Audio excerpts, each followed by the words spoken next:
राधा वल्लभ लाल की, समस्त संत हरि भक्तन की, श्री वृंदावन धाम की, सद्गुरुदेव भगवान की। महाराज जी, ये प्रश्न हम एक बहुतों का प्रश्न है महाराज जी। इसमें दो प्रकार के प्रश्न हैं कि महाराज जी इन्होंने लिखा है कि मैं अपने जीवन के 7 महत्वपूर्ण साल किसी को दिए, वो आज 7 नहीं है, तो महाराज जी उसकी याद से बाहर नहीं आ पा रही। एक तो ये हो गया कि वो जीवित है, एक है महाराज जी वो चले गए संसार छोड़ के, बट वो बाहर ही नहीं निकल पा रहे उस दुख से। महाराज जी ऐसे में ऐसे दुख से बाहर निकलने का कोई उपाय है? भगवान सर्वोपाय है, सर्वोपरि है।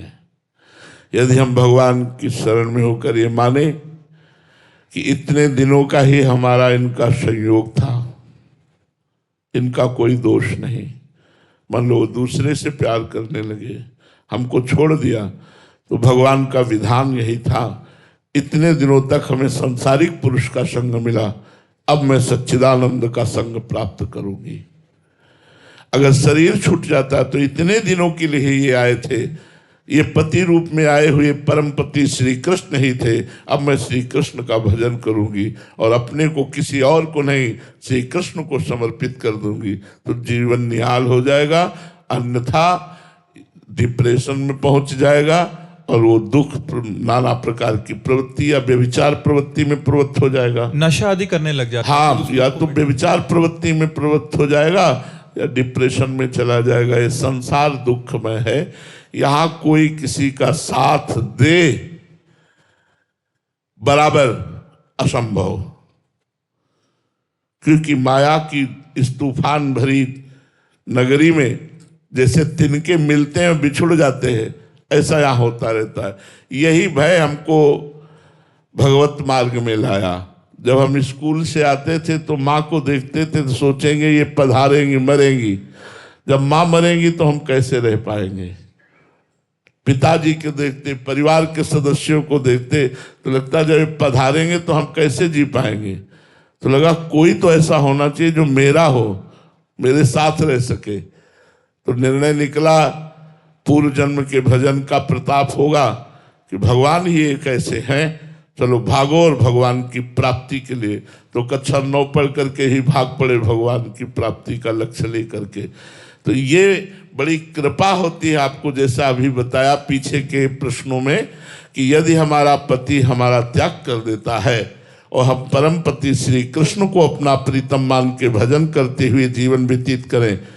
अब आजकल ऐसा तो है नहीं कि आप कुछ कर नहीं सकते, अगर आपके पास धर्म ही नहीं तो आप कोई ना कोई नौकरी कर सकते हैं, कोई ना कोई कार्य कर सकते हैं। आज का समाज बड़ा उन्नतिशील हो रहा है, जिसमें माताएं बहनें बहुत उन्नति प्राप्त कर रही है। यहाँ तक कि हमारे राष्ट्रपति जी भी किसी की बेटी ही हैं।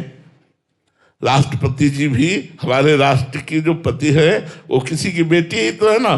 तो ऐसा नहीं कहा जा सकता कि स्त्रियों का जीवन बड़ा निर्बल जीवन है, नहीं, सबल जीवन। राष्ट्र के सबसे ऊंचे पद पर एक देवी ही बैठी हुई है। तो हमें लगता है अगर पति छोड़ दे तो निराश नहीं होना चाहिए, परम पति श्री कृष्ण का आश्रय लेकर भजन करते हुए कुछ नौकरी व्यापार जैसा भी बने अपना जीवन यापन करना चाहिए। अगर पति पधार जाते हैं तो परम पति अविनाशी भगवान श्री कृष्ण को स्वीकार करके अपने जीवन का मंगल करना चाहिए। ये हमने सार्वजनिक भी पूछा था, जैसे आजकल बॉयफ्रेंड गर्लफ्रेंड का ट्रेंड चल रहा है महाराज जी, तो एक छोड़ दिए फिर वो इतना डिप्रेशन में, दूसरा विपरीत जो शरीर वाले होते हैं, तो ऐसे में महाराज जी बहुत मुश्किल हो जाता है वहां से बाहर निकलना। हाँ, लेकिन उससे निकलने के लिए बहुत सरल उपाय है। नाम नियम पूर्वक जपने लगो, 30,000 50,000 1 लाख काउंटर से नाम जपने लगो, देखो आपको लाभ मिलेगा, परम लाभ मिलेगा। और आप अगर मित्र भी चाहोगे तो अच्छा जीवन साथी मिल जाएगा, जो पूरे जीवन भर आपका साथ दे सके। वो भगवान है, भगवान से विनय कीजिए, वो मिला देंगे। देखो करदम जी ने अपना अच्छा जीवन साथी प्राप्त करने के लिए भगवान की आराधना की, तो उन्हें आदि सम्राट महाराज मनु की पुत्री देवहूति जी प्राप्त हुई।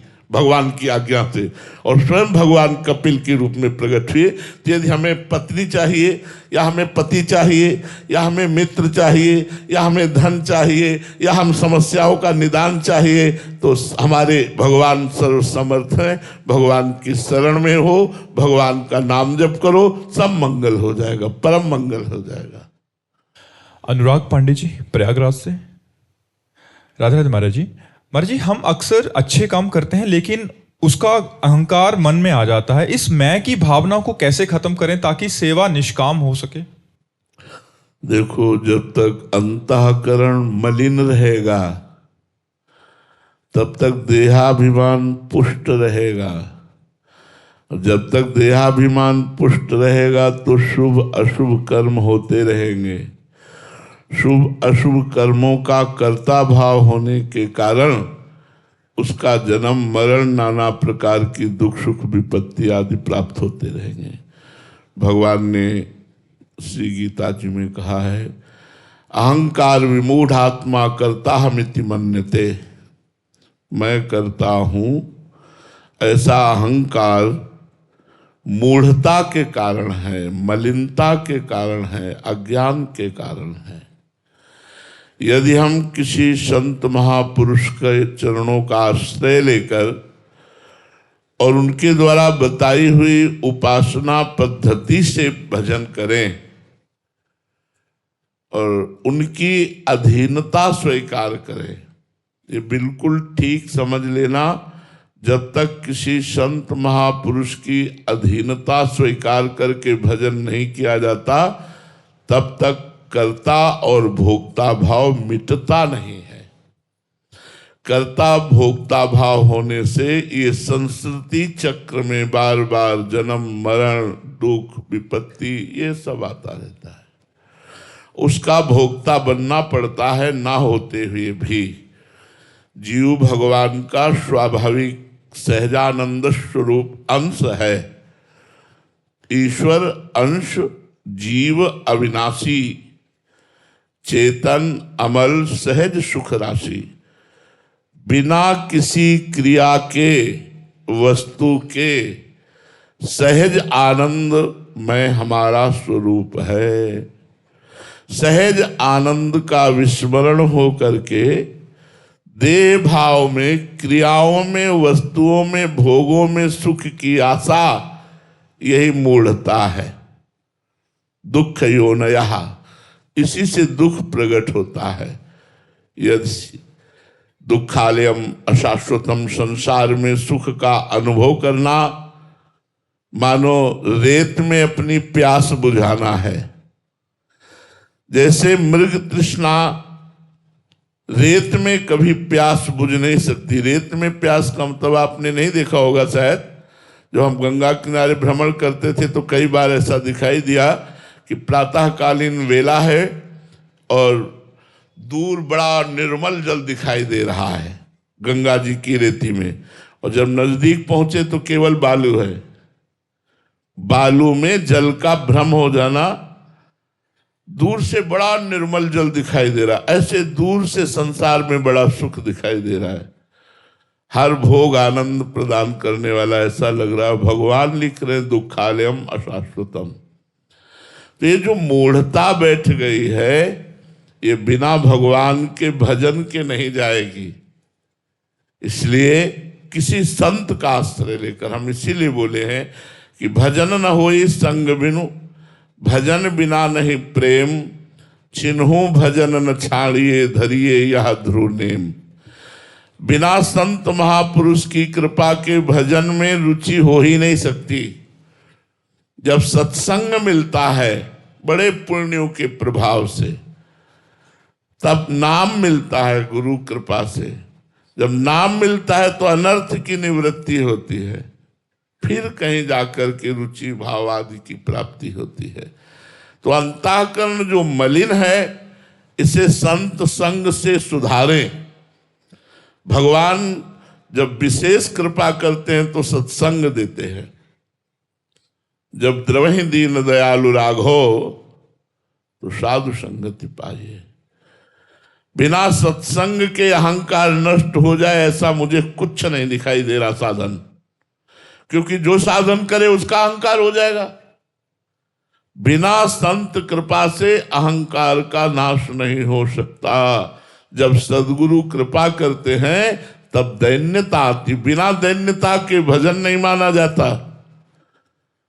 परिपक्व भजनानंदी वही है जिसमें जितनी बड़ी दीनता है। तृणादपि सुनीचेन तरोरियु सहिष्णुना अमानिना मान देन कीर्तनीया सदाहरि। श्री श्री महाप्रभु चैतन्य देव जी कह रहे हैं, तृण से भी अपने में दैन्यताहीनता होती चाहिए। तृण जैसी तो तृण में तो एक है कि पैर रखो तो दब जाएगा लेकिन फिर उठ जाएगा, अपने को उससे भी नीच बनना है। वृक्ष के समान सहनशील, दूसरों को सम्मान देना, स्वयं सम्मान ग्रहण न करना, सबहि मान प्रद आप अमानी, और खूब भगवान का डट के भजन करे तो ये अहंकार नष्ट हो जाए, दूसरा उपाय नहीं है। बिकेश जी दिल्ली से। राधे राधे महाराज जी। महाराज जी, ये अनन्यता है क्या? आखिर मैं मेरे लाख प्रयास के बाद भी इसे समझ नहीं पा रहा कि ये अनन्यता कैसे किसी साधन से आएगी। मैं समझना चाहता हूं कि अनन्यता को। पहली बात तो अनन्यता क्या है? नानात्व तो ये जो स्त्री पुरुष जड़ चैतन्य में जगत दिख रहा है, इसमें हमारे प्रभु श्री कृष्ण ही विराजमान है, दूसरा कोई नहीं है। वासुदेवा सर्वमिति सा महात्मा सुदुर्लभा बहूनाम जन्मनावन्ते ज्ञानवान माम प्रपद्यते वासुदेवा सर्वमिति सा महात्मा सुदुर्लभा। बहुत जन्म की साधना के बाद ये ज्ञान प्राप्त होता है कि हमारे श्री कृष्ण ही सब रूपों में विराजमान है। सब रूपों में श्री कृष्ण को देखना और अपने को श्री कृष्ण दास समझना, यही अनन्यता है। हनुमान जी महाराज कह रहे हैं, सो अनन्य गति जाके असमति न टरे हनुमंत, मैं सेवक सचराचर रूप स्वामी भगवंत। ये चराचर जगत हमारे स्वामी का रूप है और मैं चराचर जगत का सेवक हूं, ये भावना अनन्यता है। सब में अपने प्रभु को देखना और मैं हूं सबको निज दास, सबका दास हूं, ये हमारी वैष्णव पद्धति है। सबके चरणों का मैं सेवक हूं, सब रूपों में मेरे प्रभु विराजमान है, ये बहुत ऊंची बात है अनन्यता। अब ये आती कहां से है? अनन्य रसिकों के संग से। जब तक अनन्य रसिकों का संग नहीं करेंगे तो अनन्यता को अपनी बुद्धि से नहीं समझ सकते हैं। इसीलिए भगवान ने साधु रूप धारण किया है, गुरु रूप धारण किया है। भगवान ही है, संत भगवान कहे जाते हैं। संत भगवान मोरे मन प्रभु अस विश्वासा, राम ते अधिक राम कर दासा। तो भगवान के जितने भक्त जन हैं, संत जन हैं, भगवान ने स्वयं कहा है, सातो सम मोहिमय जग देखा, मोते अधिक संत कर लेखा। यदि हमें सत्संग मिल जाए और हम संतों की वाणी के अनुसार अपने जीवन को बना पावे तो हमारे जीवन में अनन्यता आ जाएगी, अन्यथा दूसरा उपाय नहीं है। अनन्यता कोई बुद्धि की समझ नहीं है कि हम अपनी बुद्धि से समझ लेंगे। सर्वत्र भगवत दर्शन अनन्यता का स्वरूप है। जब हमारा सर्वत्र भगवत दर्शन होता है तब ये सब राग द्वेष मिट जाते हैं। उमाज राम चरण रत विगत काम मद को हो, निज प्रभु में देखें जगत कैसन करें विरोध। जब सब में अपना प्रभु है तो किससे राग करें, किससे द्वेष करें? वो अनन्य महापुरुष हो जाता है। भगवत साक्षात्कार की स्थिति है ये अनन्यता। पर इसको प्राप्त करने के लिए पहले सदगुरु की अनन्यता ले, तब इष्ट की अनन्यता आती है।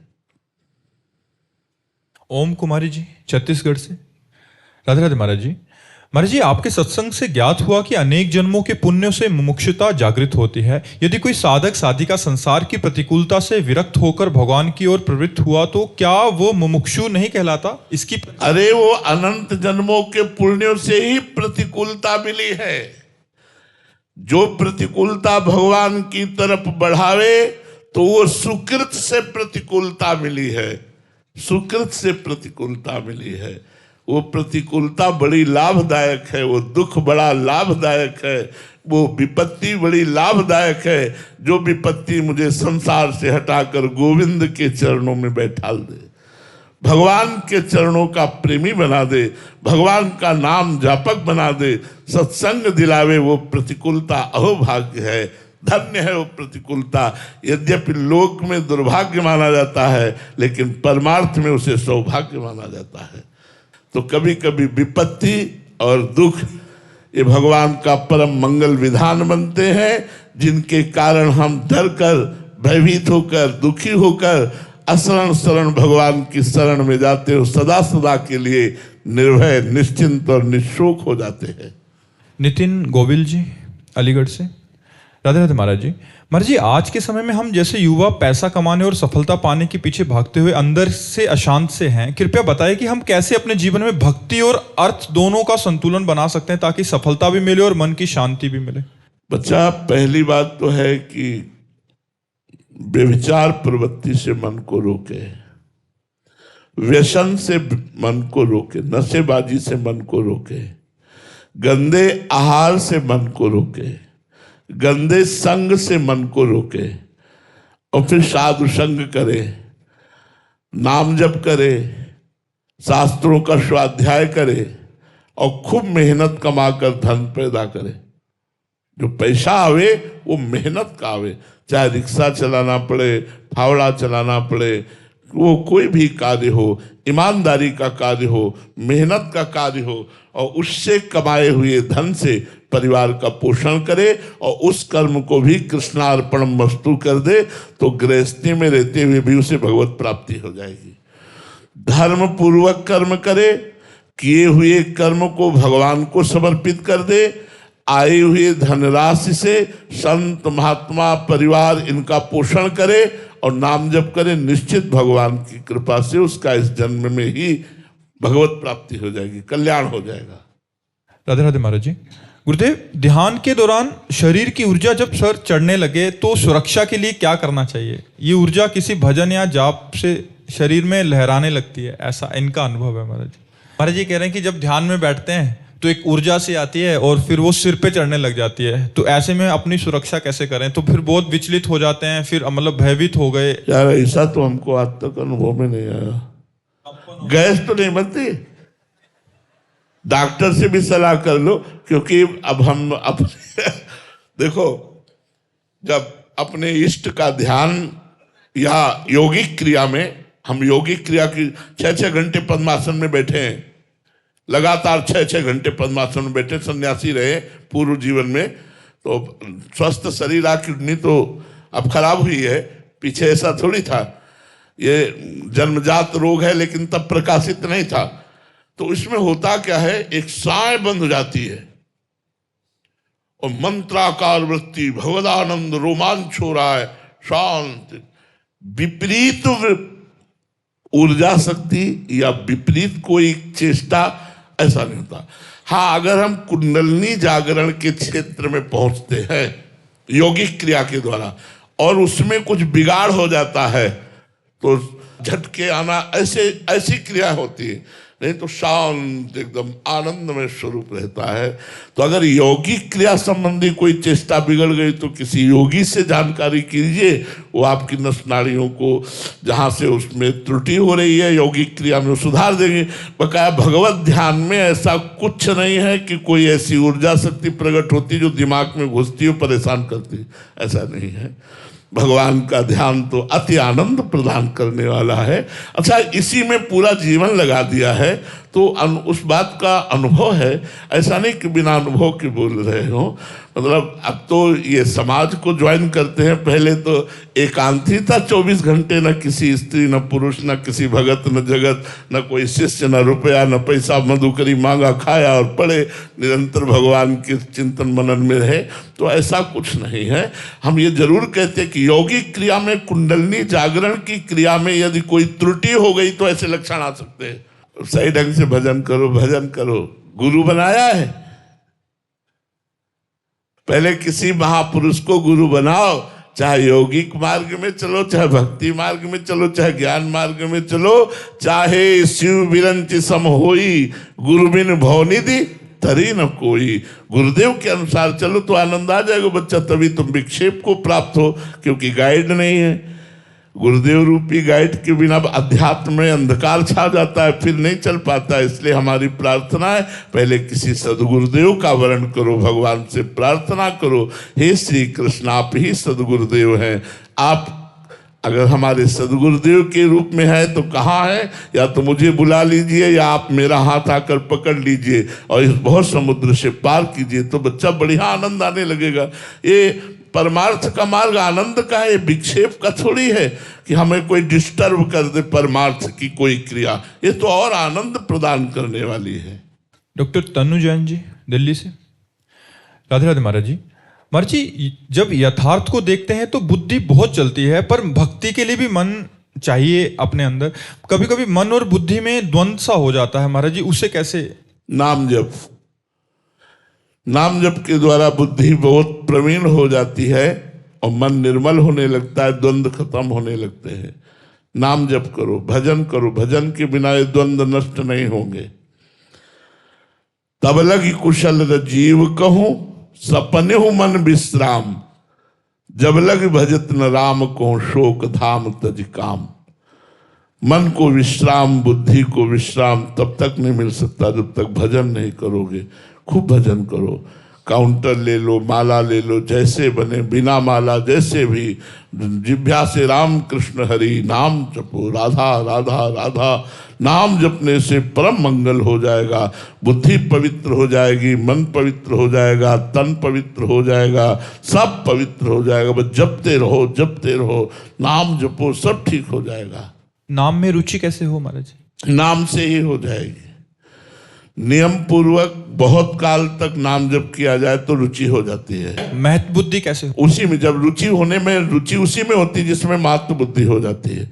जब हमारे पापों का नाश होगा, पाप प्रवृत्ति का नाश होगा भजन करते करते, तो भजन में ऐसे महत्व हो जाएगा जैसे गरीब और कंजूस आदमी का धन में।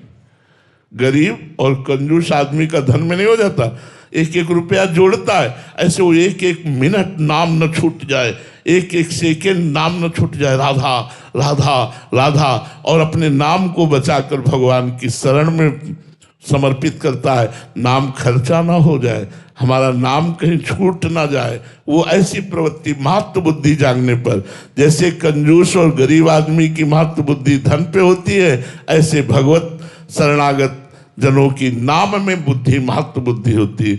इतनी महत्व बुद्धि बढ़ जाए कि त्रिभुवन की राजलक्ष्मी देने पर भी आधे पल के लिए भगवान का विस्मरण ना हो, वही महाभागवत है। एक तरफ त्रिभुवन की राजलक्ष्मी दी जाए और कह दिया जाए आधे पल के लिए भगवान का विस्मरण कर दो, भगवान का नाम जब छोड़ दो, वो नहीं छोड़ेगा। वही सच्चा भजन करने वाला है, उसी का महत्व बढ़ गया है नाम का उसके हृदय में। तो खूब नाम जप करो, नाम जप से ही नाम में महत्व बढ़ेगा, रुचि होगी, सब ठीक हो जाएगा। ओम सोनी जी। राधे राधे महाराज जी। महाराज जी, क्या भगवान अपने भक्त के लिए अपने नियम बदल देते हैं? जी जरूर बदल देते हैं। अपना प्रण झूठा करके अपने भक्त की बात को सत्य करते हैं, अपने नियम को हटा करके भक्त की बात को पूरी करते हैं। भगवान सत्य संकल्प हैं, जैसे उन्होंने नियम लिया दुर्योधन और अर्जुन के सामने। एक तरफ हमारी सेना रहेगी और एक तरफ मैं जिधर रहूंगा प्रण करता हूं, हाथ में अस्त्र ग्रहण नहीं करूंगा। दुर्योधन ने सोचा जब अस्त्र ही ग्रहण नहीं करोगे तो तुम्हारे को रख के क्या, युद्ध में तो मुझे अस्त्र युक्त महान बल प्रदर्शन करने वाला योद्धा चाहिए। तो भगवान ने अक्षोणी सेना दे दी, नारायणी सेना, और अर्जुन ने भगवान को स्वीकार किया। भगवान का प्रण था मैं महाभारत युद्ध में अस्त्र ग्रहण नहीं करूंगा, लेकिन एक लीला घटी जिसमें भगवान ने अपने प्रण को विसार कर भीष्म जी के प्रण की रक्षा की। संपूर्ण महाभारत के शिविरों में सूचना बिजली की तरह दौड़ गई कि भीष्म पितामह जी ने 5 बाण निकाले हैं, कल 5 पांडवों का वध निश्चित है। दुर्योधन ने ऐसा प्रेरित किया तो भीष्म जी ने संकल्प कर लिया। भीष्म प्रतिज्ञा सुनते ही हाहाकार मच गया पांडवों के शिविर में। द्रौपदी जी भगवान के समीप आई और प्रणाम करते हुए कहा, केशव क्या तुम्हारे होते हुए मेरा सुहाग उजड़ जाएगा? तो भगवान ने कहा असंभव, संभव ही नहीं हो सकता। बोले संभव तो हो गया। भीष्म प्रतिज्ञा प्रसिद्ध है और भीष्म जी ने प्रण किया है कि कल मैं अगर जीवित रहा तो 5 पांडवों में से मारूंगा इनको। तो भगवान ने कहा मारने योग्य ही नहीं रहेंगे। अगर उन्होंने ये बात कही है तो मारने योग्य ही नहीं रहेंगे, चलो मेरे साथ चलो। भगवान ने द्रौपदी की दासी की वेशभूषा धारण की। जब शिविर में पहुंचे तो महान वैष्णवाचार्य हैं भीष्म जी, तो द्रौपदी जी से कहा पादुका उतार, और पादुका लेकर अपने पीतांबर में से छुपा लिया। बोले जा नंगे पैर जा, क्योंकि एक महावैष्णव के चरणों में जा रही, जाके तो घूंघट करना और दंडवत करना। द्रौपदी जी गई और दंडवत की तो भीष्म जी ने समझा दुर्योधन अभी प्रण दिला के गया है, तो उसी की पत्नी आई होगी प्रसन्नता के कारण दंडवत करने। तो कहा सौभाग्यवती हो। यही सुहागिन स्त्रियों को वरदान दिया जाता है। हम लोग भी अपनी लाडली जी को यह आशीर्वाद देते, लाडली जो थारो अविचल रहो जो सुहाग, सौभाग्यवती हो। हटाया घूंघट और कहा अभी ये वचन सत्य माने या थोड़ी देर पहले वाला वचन सत्य माने? पहले आपने प्रण किया है कि 5 पांडवों का वध कल करेंगे, और संध्या का समय इस समय आप बोल रहे हैं सौभाग्यवती भव, तो भीष्म की कौन सी बात सत्य होगी? माला छूट गया हाथ से, जो माला चल रहा था वो छूट गया, और कहा यहां तक तुम्हें लाया कौन है? जो लाया है वो कहाँ है? क्योंकि तुम अकेले आ ही नहीं सकती थी। खड़े हुए चारों तरफ दृष्टि डाली तो दरवाजे पर एक दासी दिखाई दी। वहां नजदीक पहुंचे तो देखा श्याम सुंदर। आंसू आ गए भीष्म जी के। वाह भक्त वत्सलता, वाह अखिल कोटि ब्रह्मांडों का बलवीर विक्रम ज्ञान वैराग्येश्वर संपूर्ण शक्तियों का स्वामी, द्रौपदी की दासी का वेश धारण किए हुए, पीतांबर पकड़ा और झटकाए क्या तो जूतियां निकली, तो और आंसू। ध्येयम सदा परिभवग्नम अभीष्ट दोहम तीर्थास्पदम शिव विरंच नुतम शरण्यम भृत्यार्थी हम प्रणत पाल भवाब्धिपोतम वंदे महापुरुष ते चरणारविंदम। जिनके चरणों का ध्यान देवादिदेव महादेव शंकर और ब्रह्मा आदि करते हैं, वो द्रौपदी की पादुका लिए दरवाजे पर खड़ा है। उन्होंने कहा बेटी जिसका रक्षक ये होता है, हम क्या काल की भी ताकत नहीं कि उसका सुहाग उजाड़ सके। भगवान की तरफ देखा और कहा मेरा प्रण भंग किया ना तो मैं गंगा पुत्र नहीं कहलाऊंगा यदि कल युद्ध में तुमसे तुम्हारा प्रण न तोड़वा दो।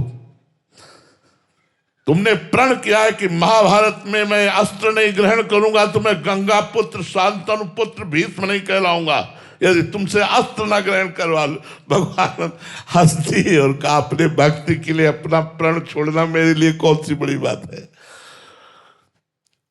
भगवान ने अपना प्रण छोड़ा। दूसरे दिन भीषण युद्ध भीष्म पितामह ने किया। भगवान और अर्जुन सबको बाणों से बेंध दिया।